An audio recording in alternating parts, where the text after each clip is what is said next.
We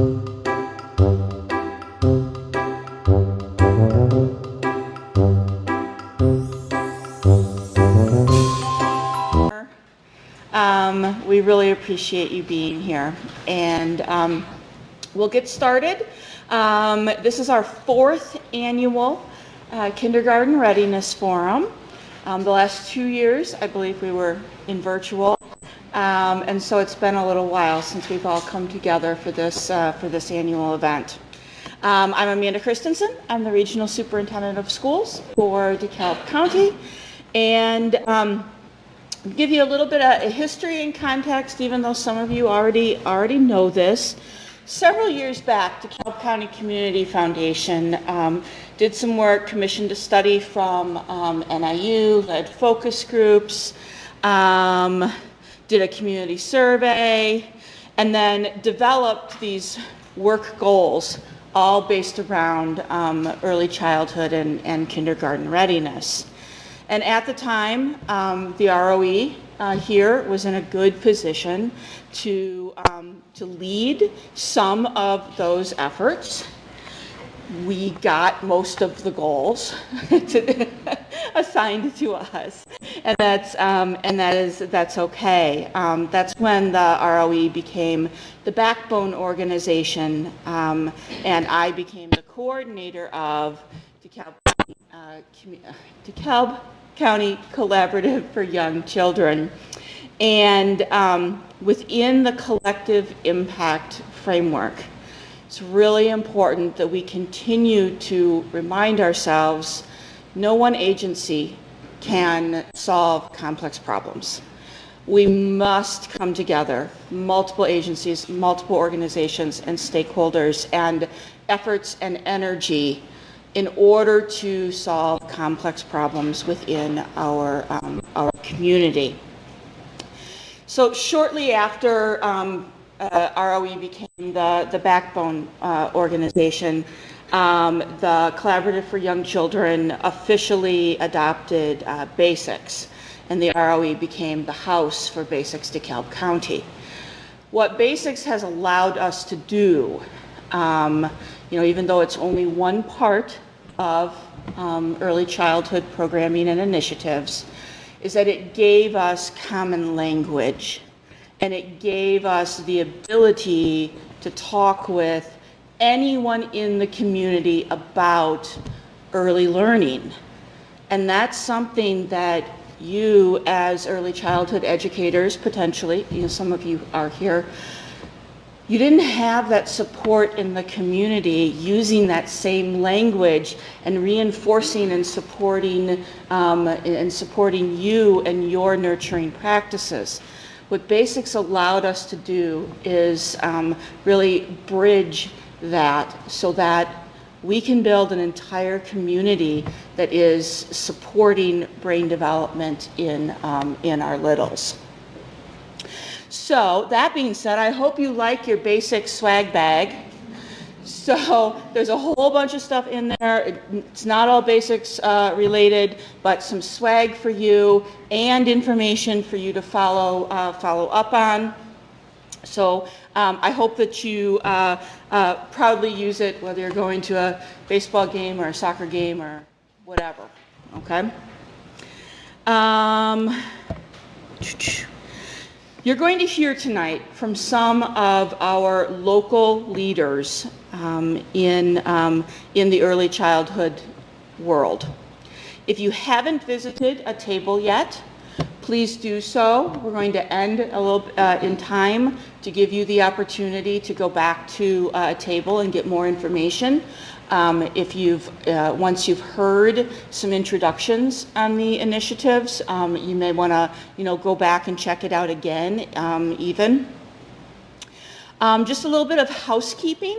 If you have not signed in, if you didn't sign in when you came in the door, please do so that we can capture who is here tonight.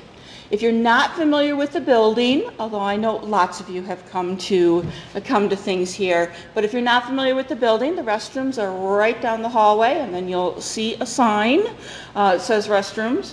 It's also where the AED is, if you need that, okay? And our closest exit is right here, of course. But if you needed it, you can head down the hall, and there's another exit there. We are offering you food, lots of food, like 1,000 pretzel bites. We offer to you. So I understand, you are taking your dinner time to be here with us, engaged in this professional conversation. And so please continue to get up, eat. They gave us the tiniest plates possible. Just keep going back. It's okay, all right. We will move into the program now with our keynote speaker from Birth to 5, Illinois. DeKalb County Collaborative for Young Children chose to partner with Birth to 5, Illinois when they kicked off and launched across the state. And the Collaborative for Young Children also partly serves as members of the Regional Action Council. So I'm very pleased and proud to introduce today Samantha McDavid, who is the regional manager for our local Action Council and covering DeKalb County. So again, thank you. If you have any questions, comments, concerns during our evening, please feel free to come get me. And we are recording this for those who could not be here. It's really aimed just up here, and it's maybe catching the backs of some people's heads.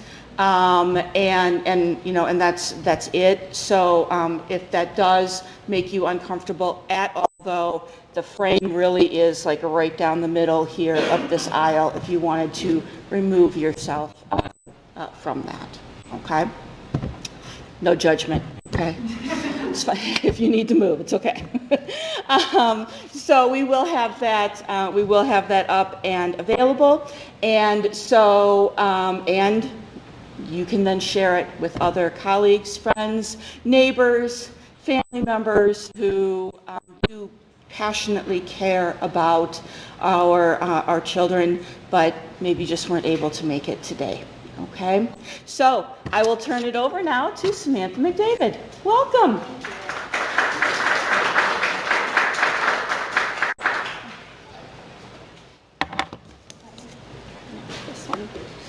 Thank you. I'm maybe slightly more soft-spoken, so I'm going to use the microphone so that everyone can hear. Can everyone hear okay? Perfect.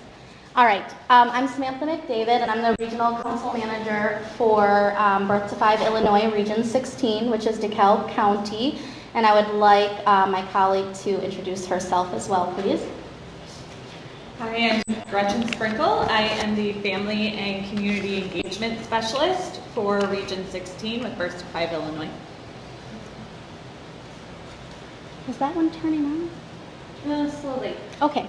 Our slides will be on the screens, hopefully, and hopefully you can see them. I am going to, some of what I was going to share, Amanda already shared, which is fantastic. So I might skim over some of that. But to start off, Birth to 5 Illinois is fairly new across the state. And so to just give a little bit of an overview, we are a department of INCRA, or the Illinois Network of Child Care Resource and Referral Agencies. And we are funded by IDHS and ISB, the Illinois Department of Human Services and Illinois School Board of Education. State Board of Education, sorry, thank you. And we were created to address part of the 2021 Early Childhood Education and Care Funding recommendation commissioned by the Governor's Office to build a statewide regional infrastructure. Embedded in here is a really great short video, but I'm not going to show it right now. Maybe if we have time later, we can. It's only about 2.5 minutes, and it really gives a great overview, but we can share this out as well. So just to introduce, our vision is really about reimagining a more equitable early childhood education and care system that respects family and community voice and works to ensure it is centered and prioritized at every level of decision making in Illinois. And I highlighted some of the words because it really is important to us that family and community and voice is a part of the work that we're doing and is amplified in that work. And then our mission is to create a statewide regional infrastructure that will amplify input from communities in the development of policies and funding priorities. We support the mobilization of communities to build and sustain equitable access to inclusive, high-quality early childhood services for all children and families in the state of Illinois. And again, I highlighted a few of those words. There are 39 regions across the state that Birth to 5 Illinois includes, and they follow the same map as the regional offices of education. So I like to think we're the best region because we're a single county region, which has some great perks, but we're also one of the smallest single county regions. So we really have the opportunity to engage stakeholders from across our region in a really meaningful way. And so, we're up here. Those 39 regions are all working collaboratively with stakeholders in their communities to do a needs assessment for early childhood education and care. And we are coming up on the due date for our very first regional needs assessment at the end of this fiscal year, June. And so those regional needs assessments are going to be then communicated to state decision makers with the hopes of realizing funding and policy change that meet regional needs across the state. And we're doing that work through two councils. We have a family council because, again, family voice is extremely important to the work. We really believe that if you're not engaging those most impacted, then you're not going to be able to create equitable policies and practices. And so there's a family council that Gretchen's going to talk a little bit about, or she's going to talk about in a minute. And then there's the Action Council. And that's what Amanda was referencing. Because we have such a fantastic foundation for collaboration in DeKalb County, we have partnered with the DeKalb County Collaborative for Young Children, they have partnered with us to do this work, to do this needs assessment. I will say that across the state, there are only a handful of regions that have collaboratives that are as dedicated to early childhood education and care on a regional, with a regional focus. And so we are really fortunate to have that foundation here. But as you can also see, I love this quote: "The beating heart of an effective early childhood education and care system is the community.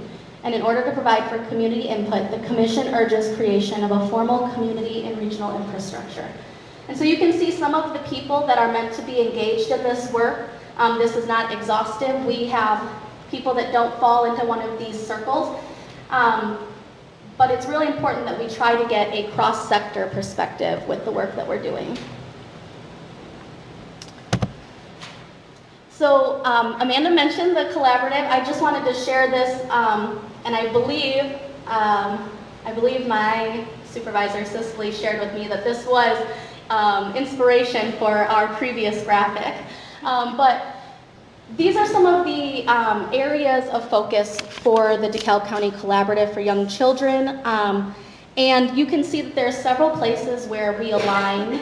And so that's why it really made a partnership very feasible and effective. So DeKalb County Collaborative for Young Children, one of their buckets or partner committees, if you will, is a family council. And that's something that the Birth to 5 Illinois was able to bring to Region 16, is the capacity to really run a regularly meeting family council that is gathering family voice throughout the needs assessment. And then they also have always been concerned with increasing capacity and quality of childcare. And so our initial focus with Birth to 5 Illinois is enrollment in early childhood education and care. And so I just say that to say that we have several places where we align, and it's made the work really smooth and effective. This is a picture of some of the people that were in person at our meeting. We have hybrid meetings, so a lot of people attend virtually. But our region, this is to give you an idea of what the Regional Action Council is doing. Right now it's composed of DeKalb County Collaborative for Young Children members as well as other identified perspectives. And we are always looking to make sure we have a wide variety of perspectives. We have examined Region 16 data and made sense of it with a focus on early childhood education and care program enrollment and access. We've identified needs and strengths in our region for early childhood education and care. We have worked collaboratively with Family Council to make recommendations. We're working with them to make recommendations to improve the early childhood education and care system. And recommendations are currently being consolidated and revised, and they'll be included in that regional needs assessment that will be available in June. So to give you a little sense of some of the work that the Action Council has done, we have looked at demographic data, including race and ethnicity, socioeconomic data, geographic, linguistic data. We have about 7,601 children under the age of 6. And then we have looked at that broken down by children 0 through 2 and children 3 through 5. And then we can see that we have 64 licensed child care sites. That includes licensed family child care and licensed child care centers. It also includes like your preschool for all programs. Those are licensed. And then you can see how many licensed child care slots we have. And so anybody out there, what's one conclusion you might come to by looking at this data? Yikes. Shout it out. There's not enough slots. Like that's right there. So then maybe tell them what a licensed child care spot is, because it's not just centers.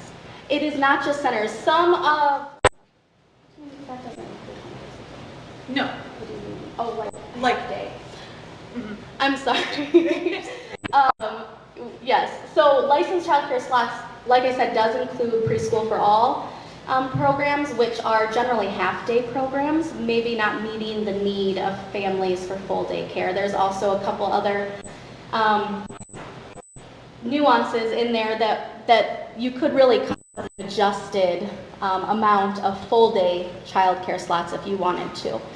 So then we maybe look at another section of this data and we think, okay, here's our available slots in the red.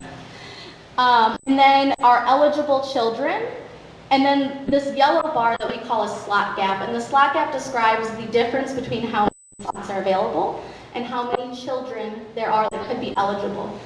And slots are generally based on licensed capacity, which if anyone in here, does anyone work in early childhood education and care in like a child care center or family child care? Not in here tonight. Well, if you did, you would know that child care's licensed capacity does not equal enrollment because there are a lot of other things that go into how much are the enrollment, including your staff to student ratios. If you have higher accreditations that you're seeking, they might require lower ratios.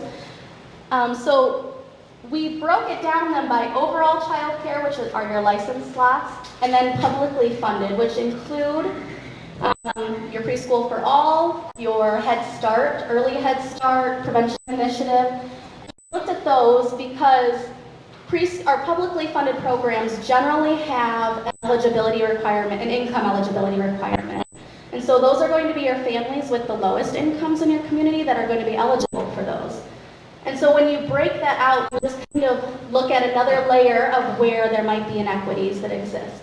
And so if we're looking at our publicly funded 0 to 2, oh, I did not realize that was touch. 0 to 2,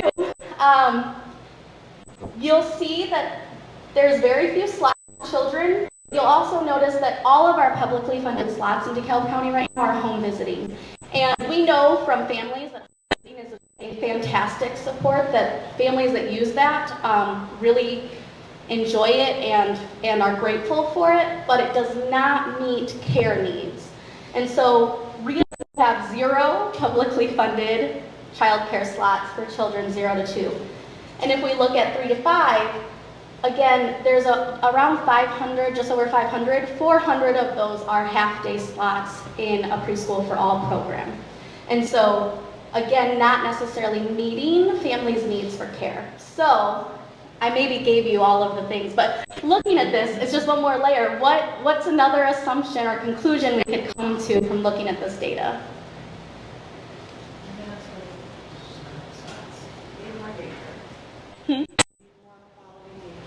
Need more quality daycare. Thank you for participating. So then we maybe peel back another layer and we look, where are these children located and where are these programs located? And you can see the light purple are your smaller population densities, and the dark purple are more densely populated with children under 6. And then these different size circles denote the capacities. Again, those are license capacities, not necessarily enrollment numbers. We're almost done. Oh. No, we have till 6:45. Yeah. We're good. Okay. Thanks, Ashley. So, looking at this, what's another conclusion you might come to when you think about where children are located and where child care options are located?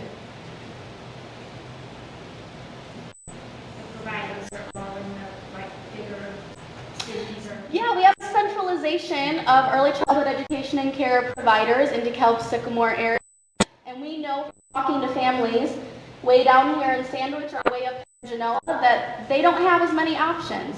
I will also say, though, it is a little misleading because even though it looks like there's a lot, there's not nearly enough to serve the amount of children that live in those regions, or in that sub-region. So that's just giving you a little taste of kind of the work that this Action Council has been doing, and this is all being compiled into a regional needs assessment. I'm going to let Gretchen talk a little bit about how Family Council has been a part of this process too, because that's really, really important to us. Thank you, Sam. Okay. So as Sam mentioned, family voice is essential to everything we're doing with Birth to 5 Illinois, and that's what makes us unique, maybe from some past attempts to repair the system. We really believe that people closest to the problem are also most aware of the solutions, right? So we have a family council that we try to meet all sorts of different diversity goals, race and ethnicity, socioeconomic income, family structure, location within the county. We're trying to capture as many different perspectives as possible because those perspectives are providing lived experience to our data, they're providing nuance to our data, they're pointing out blind spots. We have both as Birth to 5 Illinois, but also stakeholders who maybe are further removed from having children in an early childhood program. And they also bring up tangential factors. So things like, you know what, food security impacts my ability to make my early childhood education and care work for our family. Or, you know what, I am making this work, but the transportation to get my child there and pick them up from one program to take them to another program is a huge burden, and maybe pointing out things about cost that we haven't thought about. So Family Council is providing all of that to our Region 16 staff and to the Action Council when they're looking at data. They're also telling us things that are working. We've had families tell us if it wasn't for a Preschool for All expansion program, then they would have had to quit their job because they wouldn't have been able to afford care. Or they tell us that family friendly, being able to use CCAP to pay a family member or friend to watch their child helped them in the in-between period when they were on a waiting list to to get into a child care center or a home-based provider that they felt comfortable with. So just some of the things that have come out of our family council and also our parent caregiver focus groups that we've run. The cost, it's ridiculous. It's literally my whole paycheck. We have heard about cost over and over and over again. To have a child in a child care center full-time is very expensive. I can tell you, I have 2 kids in full-time care right now. It's almost twice my mortgage to be able to do that. So cost is hugely prohibitive to families. And then we've also had families say everybody should be able to access what they need.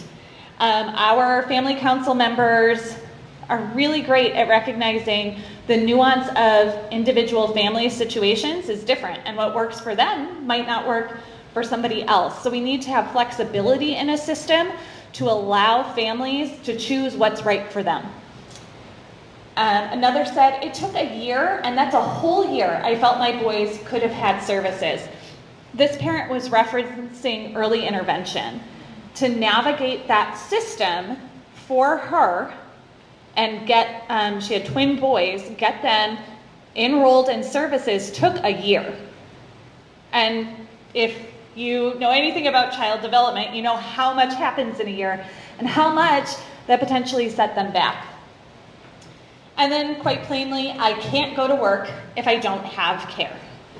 That's what we hear. We have no second and third shift childcare in DeKalb County. We have a few home-based providers that are licensed for evenings, but we're hearing from families they can't access that.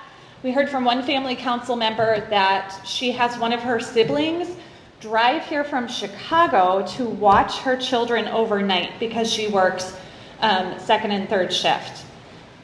Those are the things that you don't get from just looking at the data. And as DeKalb County has a lot of really great economic development happening, there's also a lot of second and third shift positions that are going to need some sort of care, and also just more people coming to work that might need care here. So we'll give you a little sneak peek of some things coming in our regional needs assessment, specifically the strengths and needs that have come out of our action and family councils. So, family council and action council had a lot of overlap, but here are some of the things that came out of each of them. So family council loves Basics DeKalb County. That has come up in every family council meeting we've had and every focus group we've had with parents and caregivers. They do really love early intervention services. They feel the services are quality. They feel it's really helped them as a parent as well as their child.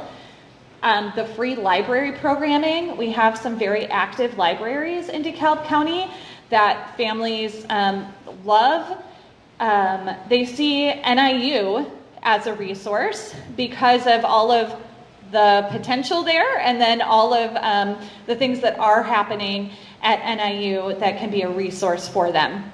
They also really love our Early Learning and Development Center. That's the Preschool for All program through DeKalb School District. And they do say that there are some centers in DeKalb County that really care about the quality of childcare that they're providing, and they see that and appreciate that. Our Action Council pointed out some strengths in our county, our 4C, Community Coordinated Childcare, our CCR&R, and home visiting programs, the Collaborative for Young Children, and then IRIS, which is a referral system you'll hear more about. You'll get a little spiel. Also about Birth to 8 Mental Health Coalition. Families have also really pointed out that mental health services are lacking, especially for young children. I believe that most of our mental health services in DeKalb County, they're geared towards kids 7 and up. We do have a few therapists that will see younger kids, but there is mental health needs for our tiniest people. And then the ECA scholarship. So getting current and former child care staff back to school and further educated so they can further their qualifications and their careers. Do we have a quote here? It all comes down to money in the end, but everyone needs to eat and take care of their families. One of our family council members said that. So it's kind of what we're all working towards, right? Just being able to take care of our families and our neighbors. And then the needs. Family council pointed out what I'm sure most people in this room are aware of, workforce. There is a severe shortage in early childhood educators, especially highly qualified ones that we want and need for our quality centers. Family council also noted that we need better communication about the resources that are available. Most people hear things through friends and family about what's available, and some of that lack of quality communication is what leads to people waiting a year to get their child an early intervention. They don't realize they can self-refer. They don't know where to go for help. We need more quality childcare slots, and they want to see more grant opportunities for centers so it can help lessen the cost for families. Action Council pointed out that in those quality childcare slots, we specifically need more 0 to 2 slots. Infants and toddlers need a lower staff-to-child ratio for safety and best practice, and that means that those slots are scarce. Action Council agreed we need better awareness of programs. We also need more transportation options. Having more reliable transportation means families can access services that aren't right near their home. More bilingual ECEC programs. So we do have a large Spanish-speaking population in DeKalb County, and very few services are offered consistently and competently in Spanish. And we have had family members point out that just having translated materials is not the same as being accessible. And then competitive and comparable wages for early childhood educators. And a family council quote again, all of this stuff is life-changing for families. Having access to care, having access to services for your child that may have some more developmental needs. Feeling supported by the community is what our family council members keep coming back to. That children are part of the community, and supporting the community means supporting those children too. All right, and we're going to wrap it up ahead of time, actually, because we just want to talk a little bit about how each of you can get involved. And there's many ways that you can do that, and feel free to do all of them. We would love to see you stay engaged through our Facebook group or our newsletter. And if you signed in tonight and you checked that box, you will have signed up for the newsletter. You can always unsubscribe at any time. But don't. You'll love it. Exactly. And you'll get the most up-to-date news about when our regional needs assessment will be publicly available. When it is publicly available, you can read it, and we will have some cheat pages. I think it died. Sorry. We will have some cheat pages because it is going to be a pretty comprehensive document. But we would love that to be a resource for the community in grant writing and just whatever resource that could be.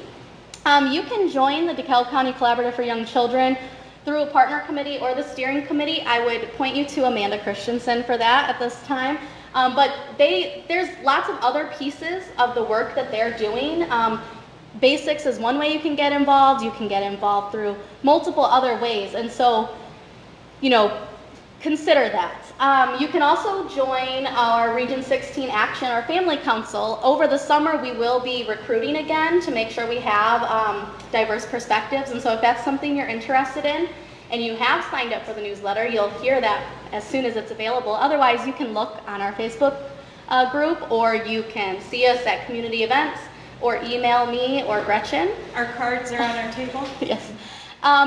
And then you really can engage your elected officials also. There's a lot of focus in our state around early childhood education and care.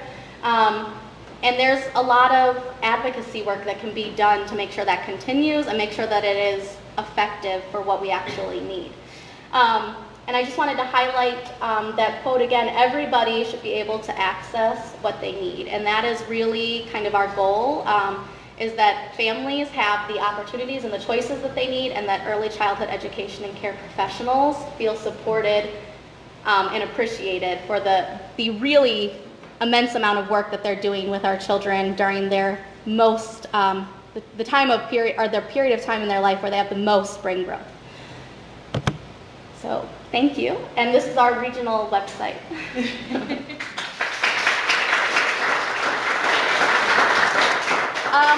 Since we have a couple minutes, if there are any questions, we can answer your questions. Otherwise, we'll turn it over to Deanna Cada to cast her vision for mental health in birth to 8. Are there any questions? All right. Oh, go ahead, Terry. Hi, everybody. What do you see as, like, from what you're finding now, what do you see as a primary opportunity for our region to really take on? So that's something that's really exciting about, as our recommendations are kind of coming together, is they will kind of focus, what we want the state to do, but also what we can start to address regionally. And I think there are going to be several opportunities for us to consider or to continue working on early childhood education and care workforce pipeline development, which is something that the ROE, 4C, and our higher education, Kishwaukee College and NIU are really, and our high schools too, are all working on. I'm trying to think there, I just was today. There will be some other things, I think, regionally that we can focus on continuing some of the things we have, like Basics DeKalb County, spreading that awareness campaigns around supports and resources for parents so that they're not waiting a year before they realize they could refer themselves to early intervention, those kinds of things. I'm trying to... You'll just have to stay tuned. Oh. Expansion of PI and more opportunities Yes. for PFA. Yes, yeah, we will be looking Those are for... coming from the state. Absolutely. Organization, or like locally, people to look to expand their publicly funded programs because the state is putting funding there. So we need to take advantage of it regionally. Yes. I was just going to ask, do you know why DeKalb County doesn't have early Head Start or publicly funded? We do have Early Head Start, but it is, in the center, right. in the center. I don't, I don't, is Tiffany here? No. I don't know why it's not here. No one has written for the grant. I don't know if it's available right now, if there's an RFP out. But, yeah, so that's, that's always an option too. Well, and of course, right now, centers are reluctant to try to expand because of their issues. So, And that will definitely be reflected in the recommendations. Any other questions? Yes. There was a video. Is there time? oh, Sure. As long as it will work. I think, is the mouse over there? It works.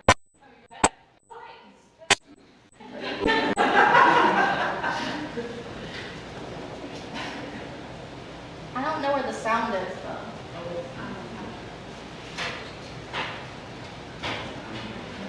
Do you know, Amanda? I'll let this ad play for whole homes until we know we have sound. I don't even know what, it's, never mind. I see what it is for. What? The ad, I didn't know what that was, but now I know. Oh, okay.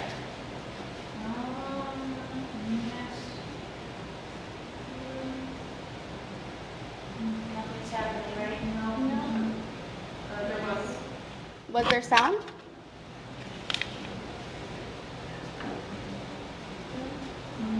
No, I'm sorry. Well, this is what our state funding system looks like right now. It's a mess. You have people wondering, why is this such a mess and why have we let this go on for so long? This is really talking about why it's really important to making sure that families are a part of it. I will send it out though, because it is a really fantastic video. I love it. And it's going to talk about, this is actually made really in the early point of Birth to 5 Illinois becoming what it is. And so it's just really talking about what those councils are going to do. Hey Sam, I Yes. think when you had touched the screen, there was an option for caption, so. Oh, yeah. Over there on the right. Oh, okay. Going down away. I know. There we go. Good thinking. Yes. I feel kind of strange having you watch a silent video, but I guess it's like a throwback. But, oh, I must have rewound it a little bit too. That's not even a word anymore, that's obsolete. But really it is focusing on, we all need to come together to work on this. It can't be something that just early childhood education and care providers are working on or just local collaboratives. And that it really has to involve families as well. Is it? Oh. Yeah. So, with that, I'll invite Deanna and Monique to come up while this finishes playing, if you like. We will send out the slides. Yes. But thank you all so much. Thank you. And we welcome any other questions as we have more time later.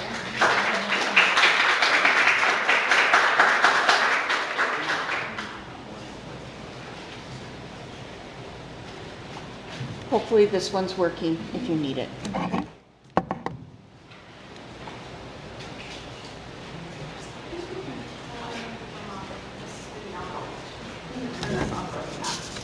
Distracting Okay. behind you because. Hit it again. Oh, that's right. Thank you. Former high school teacher. She knows all about snorkeling. Hi, I'm Monique Shaw. I am the Birth Date Mental Health Contact. I would like to share some information with you on the purpose of the coalition. The purpose of the Birth Date Mental Health Coalition is to reduce barriers, increase access to mental health services for families with children from 0 to 8. Along with reducing barriers, we're trying to reduce the stigma of mental health. So with this coalition, our goal is to improve access to resources for parents and providers of this age group with increased knowledge of infant and child mental health.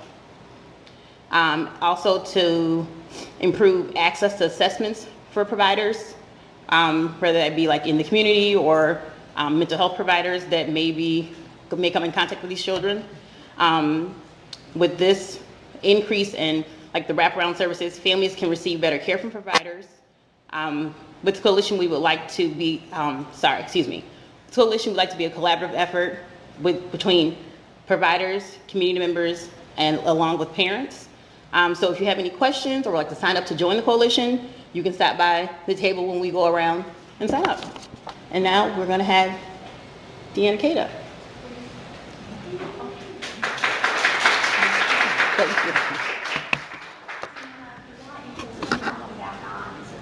Well, and I have a really cheesy, terrible PowerPoint.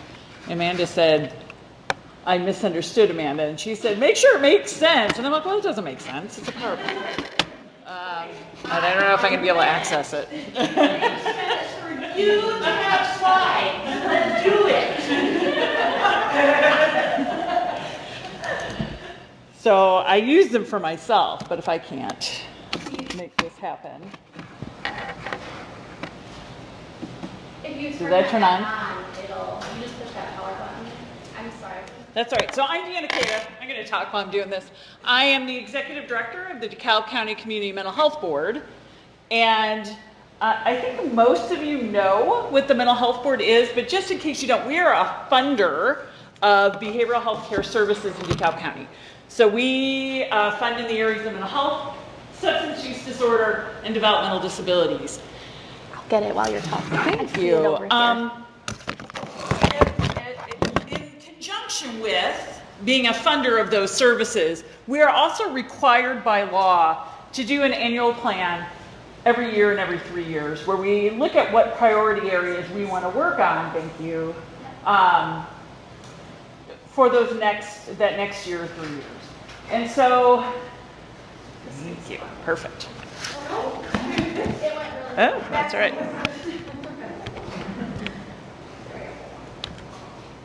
So, in 2019, the Mental Health Board looked at what we wanted to do for the next 3 years. And one of our areas of priority was 0 to 7 young child mental health services. Because, as Gretchen said, there were none. There were no services for 0 to 7-year-olds. Most services ended up starting at 5. And what we found were people were referring for mental health services in a round-robin way. So somebody was referring to, this program, and they'd refer to that program, and they'd refer over here, and it ended up back at the first program that didn't have any services. And so we knew we had a real gap in that 0 to 5, 0 to 7. And so we wanted to take kind of a deep dive and look at how do we deal with that? What are those options that we have? So in March of 2019, we actually hooked up with a group of students at NIU who were working on a capstone project for their Master's in Public Health, or Public Administration. And they did a survey and did a kind of a scan, and they came up with 2 recommendations. One of them was, well, you should intervene at the schools with kids who have behavioral health care issues. And 2 is, you need to treat the parents. Okay, so interesting information, nothing that was too surprising, but we appreciated hearing that. So that same year in 2019, we decided we were going to go into the community and ask, what are the gaps, the strengths, and what's missing for young child behavioral health care? And we did a series of focus groups throughout the county. And from there, we heard some recommendations, and they were that we should look more at what the community resources are, and that we should look to the schools to help out with behavioral health care. Okay. So then we're like, okay, well, that's good surface information, but we want deeper. We want to know what's really going on. What do people need to access behavioral health care? What are the programs that are needed? What services are needed? How do we get people there? What does that really look like? And so we, once again, partnered with NIU, this time with the Public Health Department. And they did surveys. They called and talked to community organizations, and they talked to school personnel and said, what is it that you're seeing with behavioral health care in young children? And what they found is that there was a reliance on the school system for behavioral health care needs. Is there a theme? Does anyone notice something happening here? And school administrators and school personnel and school nurses were saying things like, we need more training on how to interact and know how to treat children who are having these really severe behavioral health care issues. And I'll remind you, this is August of 2020. And we need more child psychiatric services in our county. Schools were saying to us, we are seeing ourselves as the main referral agent, that we are the ones who are recognizing behavioral health care issues before anybody else. And so we need to know what to do with that. That we need that training, and we need more partnerships. We need partnerships with community agencies that provide these services, and then we also need more early intervention. We need this before kids are getting to kindergarten. We need behavioral health care services. And we need more help with after school services as well, because we only have them during this point during the day, and then they go after school, and we need help there. Oops. All right, so that was in August in 2020. What's going on then? Right? You guys are sick of it. I'm sick of it. COVID happened, turned our world upside down. This priority went with every other priority, right in the sinker, as we tried to figure out how to give behavioral health care services to people during the pandemic. But it was always still there. We were always still talking about it. And so in September of 2022, we're like, okay, we need to move this forward. I'm a government bureaucrat. We talk about problems a whole bunch, but we don't really get into that action phase. So we're like, okay, we really need to figure out what the next step is. So we brought together a group of people who are involved with young children and behavioral health care. Very similar to what the ROE was doing. We had the ROE there because they're already in this space and doing this work. And we said, what opportunities exist for the mental health board to help in this area? So we talked about IRIS, which you'll hear about tonight. We talked about the 0 to 8 Coalition for Mental Health, which was great because we didn't want to start another group, that we could just borrow Amanda's group and what's going on there. But we heard that professionals, school people, parents need one person to call. They need a point of contact to be able to get a hold of and say, this is what I need. And so what does that look like? Does that look like IRIS? Does it look like some other options? Really, where can that live and really do what it needs to do? the people who work in this field need to understand what the process is. And you know, I am old. That's why my PowerPoint stinks. But I'm continually learning how complicated all of our systems are. School systems complicated. Early childhood care system complicated. Behavioral health care complicated. Health system complicated. And so we need to understand each other's complications, because it's never as easy as, oh, if we need child behavioral health care for 0 to 5, why don't we just get it, right? Just bring somebody in. It's never that easy. There's regulations, there's hoops to jump through, there's funding issues, because for every person out there, there's a different funding source for behavioral health care services. It's very complicated. So we need to learn each other's systems so we learn how to work through some of those complications. We know we need parent and family voice at the table. They're the ones who are living in circumstances with children who need help, and they are trying to figure out how to provide that. We know we need to include equity and access for all to the services they want in the way they want them. And then we need to have a good understanding of what assets already exist. Okay, so we did that September 2022.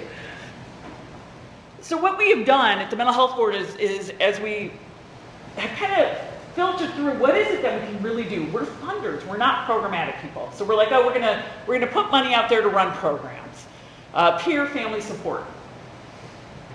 But agencies can already come to us and ask for funding for that. So us putting that out there doesn't really change anything. So then we're like, okay, we're gonna do a website. So parents can go to a website and learn about being good parents. Basic already does that so much better than we could ever do it. And then we're like, well, we're gonna give an intern to organizations who can just concentrate on child behavioral health care. But that doesn't solve the problem either. And so where we're at now, and this is kind of cutting edge, is we looked at those themes that schools often are, and teachers in early education are often the resource for families, almost exclusively, to be honest. That we need to have a strong network of care so there's no wrong door. So if somebody gets referred or somebody has an issue or somebody needs help, you know where to call and get that. We know that parents have to be part of that process. And we know the process has to be easy. I mean, I cannot tell you how many times, and my children are adults now, but when they were young and we needed behavioral health care services, I'm the Mental Health Board Executive Director, and it was hard for me to get services. And so we need to stop saying that. Well, if it's hard for me, what's it like for somebody without, options? It's hard for everybody, and it shouldn't be. It should be easy to access help and services. So what are we gonna do? Well, we're kind of looking at a two-pronged approach, and I can give you a little bit of insight into this, but not a lot, because these two things are going to be decided at the board meeting for the Mental Health Board in May. One thing is we're looking at how to support the workforce, because we know there's workforce issues in early childhood care and with teachers.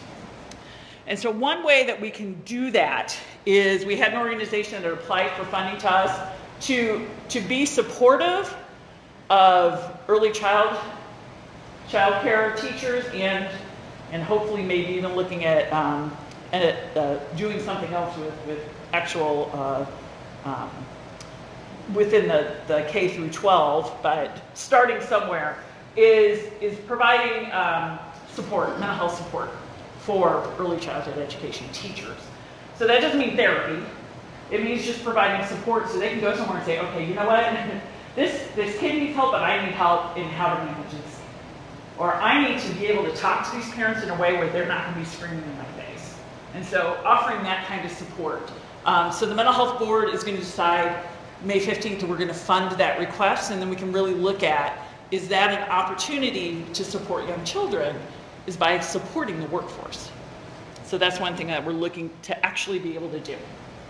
The other thing that we're looking at is, I am not an expert in child care. I'm a parent, but that makes me not an expert. I'm an expert on two people. So we need an expert to come in and say, here is how we do this. This is how IRIS is going to play out. This is how Birth to 5 works together. Here is where we need funding so that we can have that one person to call.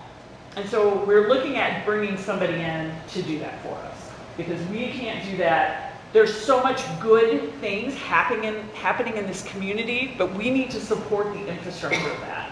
We need to have that system of care. where you can just make a call, where a parent knows where to go, and we need to be able to support that, but we don't know where to do that yet, and so we're looking at hiring somebody to come help us make that determination, and then we are committed to funding that when we find that answer, that funding won't be the problem because we will have funding to be able to do it. So it's not a huge reveal of what we've got going on, but please know we're thinking about this. We are looking at making those differences, and hopefully next month I'll have some good news to share with everybody. So thank you.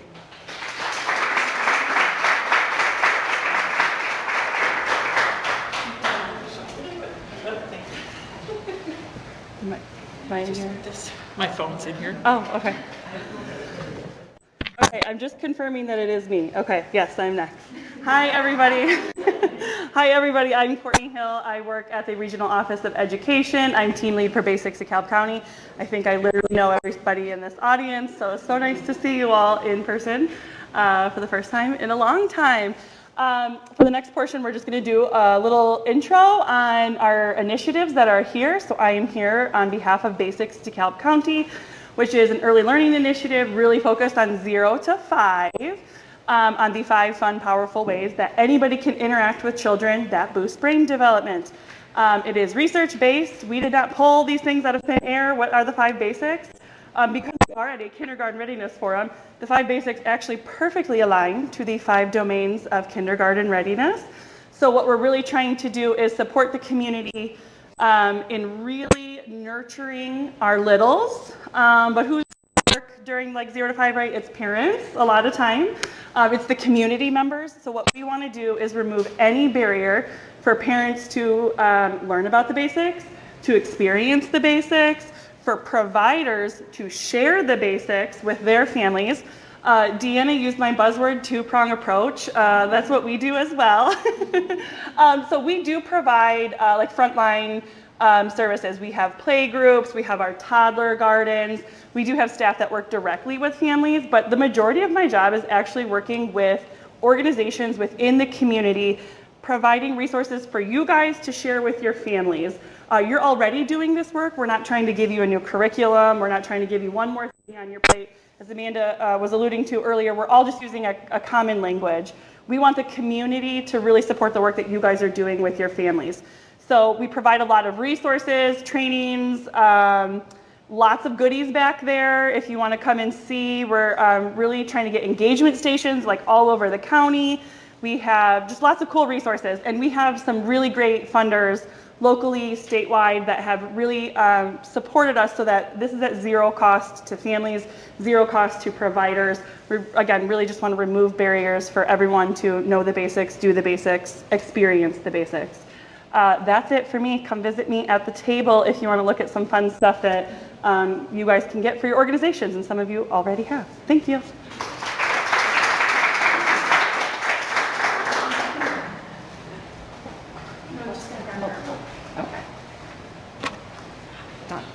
Okay. Hi, everyone. Good evening. Good to see everyone.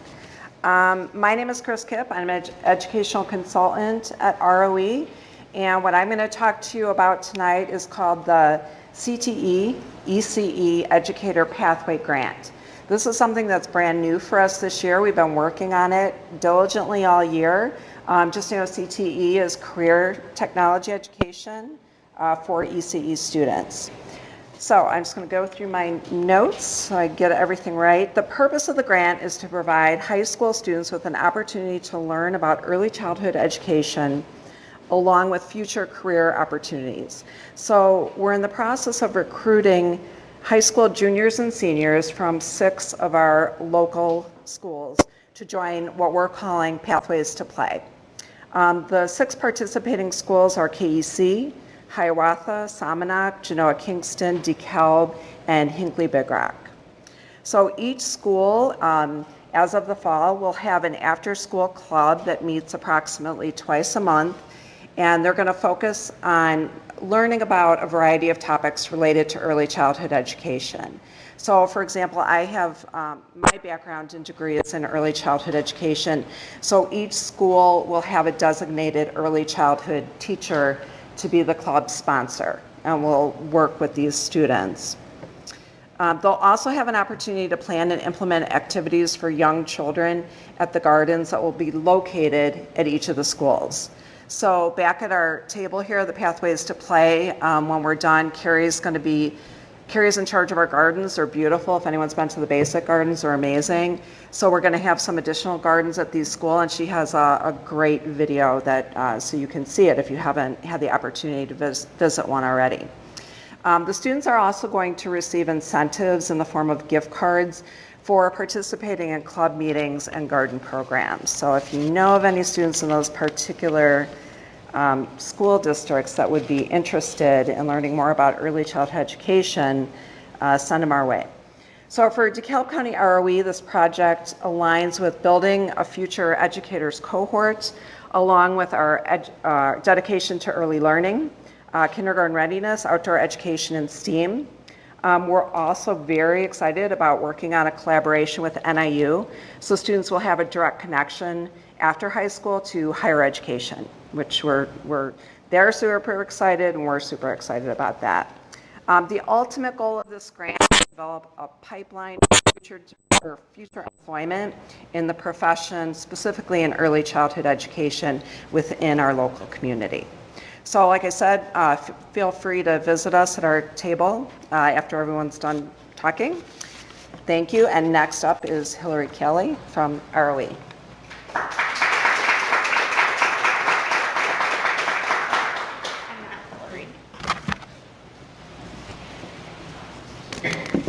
Good evening. It's nice to see a lot of friendly faces. Makes standing up here in front of you a lot easier. For those of you that don't know me, my name is Hillary Kelly. I'm the community navigator here at the DeKalb County Regional Office of Education. I'm leading the implementation of IRIS in our community. It is our DeKalb County community that we are implementing IRIS in. IRIS is the acronym for an integrated referral and intake system. It is an online web-based communication tool. It was very nice to meet a friendly face who actually used to work for the University of Kansas Center for Public Partnerships and Research, who used to work there. So thank you for speaking with me earlier. IRIS is helping us link families to services throughout our communities. IRIS will help us collect data to see where the access points for service providers are, and to collect data on where we are best serving our community and where we can do better. We launched IRIS here in our county in August of 2022 internally at the ROE, and then we expanded to external agencies in December of 2022. So in the last 5 months, we've onboarded 10 external organizations and our first school district this month, Hinkley Big Rock. As of today, we have over 315 family profiles created and have initiated over 430 referrals. In addition to implementing IRIS, I am also the access point for coordinated intake for DeKalb County. Our home visiting programs is our coordinated intake program through 4C Community Coordinated Childcare Family Enrichment Program and Children's Home and Aid Healthy Families Illinois Early Head Start, and Doula programs. I'm proud to say that both agencies are partners of our IRIS and are here with us this evening. We look forward to the growth and success of both IRIS and our home visiting programs to support and help our families throughout our county in the years to come. If you have any questions about either programs or know any organizations that may like to join IRIS, please come see me before you leave. Thank you.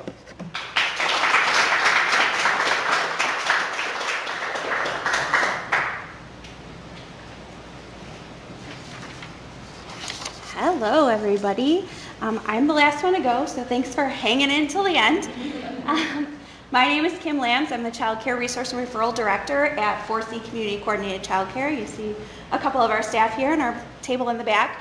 I'm going to talk a little bit about increasing access to childcare and what's kind of happening both in the state and locally here that we're trying to do and administer to help families get in the childcares and get in the care they need. The first thing I want to do, though, is I kind of want to give a shout out to all of the providers that have hung in there and made it through the last 3 years, because they have faced a lot of obstacles to keep their doors open and to keep those few slots that we actually have running. So they have done a lot of work and they are really trying. So I need to give them a shout out to start with. The Child Care Resource and Referral Agencies are across the state, so we are one of 16, and we are uniquely positioned so that we can help to administer both state programs and programs that we create locally to kind of address needs that we see. So there are a lot of things happening, and right now, some of the things that are happening statewide, throughout the pandemic, the state has really worked to increase access to the Child Care Assistance Program, which is the program that helps parents afford childcare, which obviously is very, very expensive. So they've increased eligibility from 6 months to 12 months. They've increased the percentage of federal poverty level that parents can be at to actually get onto the program. They've created an initial activity search, which actually lets parents get on the Child Care Assistance Program before they have a job. So they have 3 months to get childcare while they're looking for work, which we know is super important because you can't go to a job interview with your kids with you. That makes that really hard. So we are able to administer that program, so we help families get through all of that paperwork because it's a state program, so obviously there's a lot. So we sit down with them. If they need help, we walk them through the whole process. We help them through every step of the way. We answer their questions. We work with them as best that we can. The other thing we do for them is help them with referrals. So they can call us every single day if they want to get a new list of referrals. It's free to them. We're happy to work with them. We build that referral list based on the criteria that they need. So we have staff working every day to kind of administer those two programs. We've also created a child care assistance intake team, which works with those families that have really high needs. So they may be experiencing homelessness or families transitioning from intact families through DCFS to everything else. So we have a couple of dedicated staff that work with those families that just have much higher needs and really need that extra support. So that helps us to get them through those programs and help them to access care even more quickly. A couple of things that we are doing locally that we've kind of worked on is we've got a recruitment retention team that is out there kind of canvassing our whole service area, trying to recruit people to start home child care, which would increase those slots and try to, get a few more slots in there so we can take care of a few more kids. So they're out there every day trying to recruit home care providers to increase that access there. The other thing that we have started is we know that child cares are struggling to hire qualified staff, so we have tried to help them to get the word out for their open positions. We've created a job board. It's completely ECE focused. It's open to all the child care providers that we serve in our area, so all of DeKalb County. Child care providers can submit their open positions to us. We put them all in one job board that's easy to access. So if you're looking for a job in early care, you can go to the job board and see everyone in DeKalb County that has submitted an open position, what it is, how to contact them, what the position is, most of them will put what it pays, all of that good information that you need to know if you're looking for a position. So those are kind of a couple of things that we're really working on. The last thing is, and we talked a little bit about this earlier, is the ECA scholarship. So we have 2 staff members within 4C that help to administer that ECA scholarship. So they're out there talking to people that work in the field or that have worked in the field and help them to connect to that, and again, get through all of that paperwork that goes along with it, help them to find the program that's really going to meet their needs so that they can continue school and boost up what their employment skills are, and help them to get onto that scholarship and get that work paid for and kind of move themselves up in the world. So those are some things that are happening at 4C and at the Child Care Resource Center referral. If you guys want to talk to us or you want any more information, our table's in the back, but you are welcome to come ask questions. That is all I have. Thanks, guys.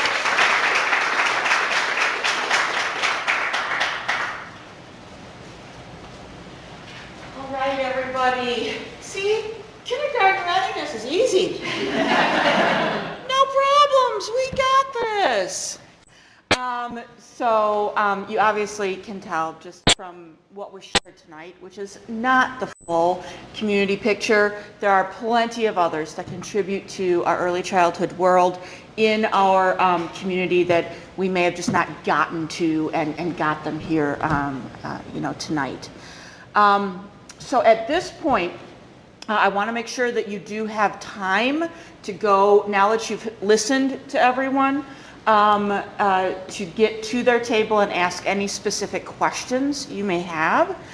But before we do that, I will take any kind of like larger, broader questions just on what we shared tonight, and then you can address your specific questions to the tables.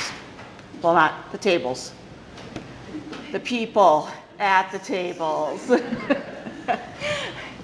Any questions or comments or share an experience or thought?